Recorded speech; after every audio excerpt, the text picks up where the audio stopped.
Maman Tchalamwana, bonjour. Oui, papa, bonjour. Tongo moko boye. To monika ka vidéo na YouTube, maman e moko azo brater guitare. Ndoto alombo, lombo lotissier. Lobaboye pona mboka na ye. Maman Tchalamwana ndoto alombo. Est-ce que c'est vrai? Olota ibena ndoto. Ah, quelle question. Ouais. Nalibi Obalat. Tena Obalte. Prophète Denis Lessi qui dit que ceux qui mutazo lota bandoto neti maman Tchalamwana lobi ki azo lota lombo, c'est qu'azan esprit des morts. Nalimbisi non. Les Cambotais, Nalimbisi. Ceux qui les pour na Denis Lessi Nalimbisi. On y a le biais engagé qui. Et les gens parlent comme ça.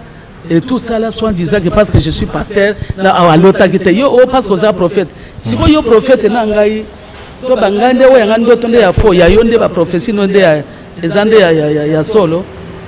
faut qu'on se respecte.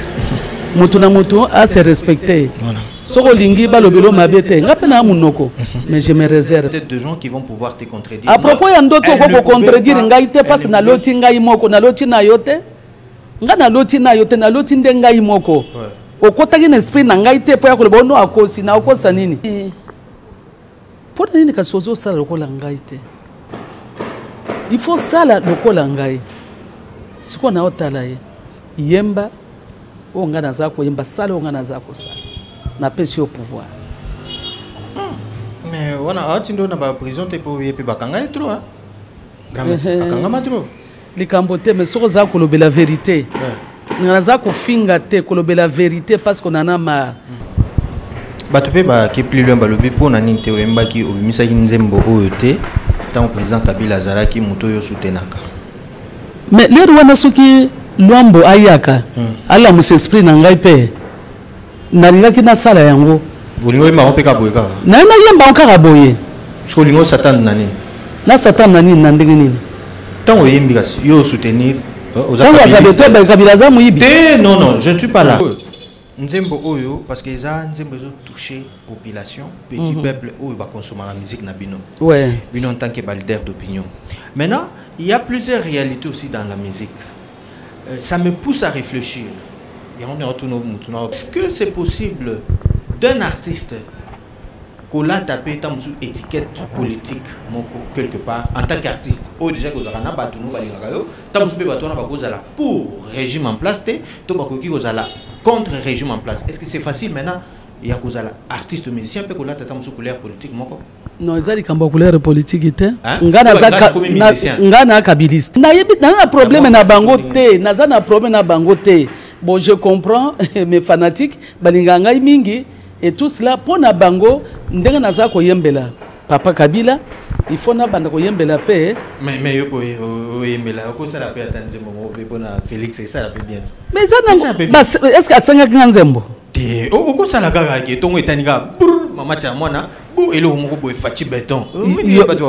Fachi béton na boite. Ya onde na lobi ko yembela mokonzi ya mboka eza mabeta aza mokonzi na biso nyonso.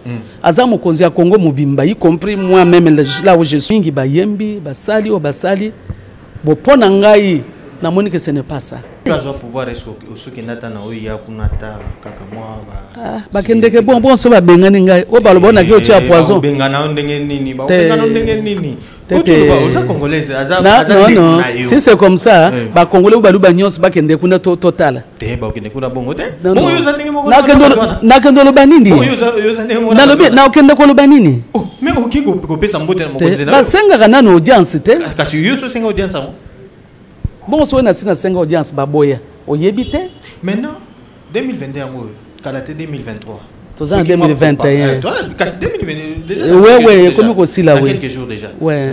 Ceux qui viennent qui tant il y a propagande, maman Tchalamwana, caché nous en gros, c'est ma propagande. Te wana ko bilka mususu. Qu'est-ce propagande? Propagande nini? Bah yo luko, ça quelque chose. Te nzembo tous les jours pour l'encourager, je le ferai, il y a pas de problème. Quand il s'agit ce qui est 2023, son azana oyanga leader ajawana.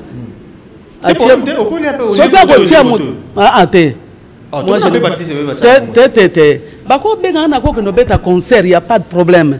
Bako benga mama chala yembela bisonze mo songolo par la pona mboka. Ou yembela bisonze mo pona mukonzi ya mboka boyena boy. To sensibiliser bato na nzebo boyena. Na ko sala yango. Mais quand soki za ya campagne te na ke pas leader na ngai Kabila. Bon soki azate.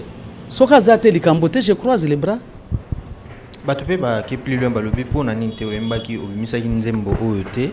Tant président Kabila Zaraki Mutoyo soutenaka. Mais les Rwanda soki Luambo ayaka ala musa esprit na ngai pe nalinga ki na sala yango. Bolingo yemba on pe ka boyeka. Na yemba on ka boye. Parce que lingo Satan nani. Na Satan nani na ndenge nini. Tant oyembi yo soutenir aux Kabila za muyibi. Non, je ne suis pas là.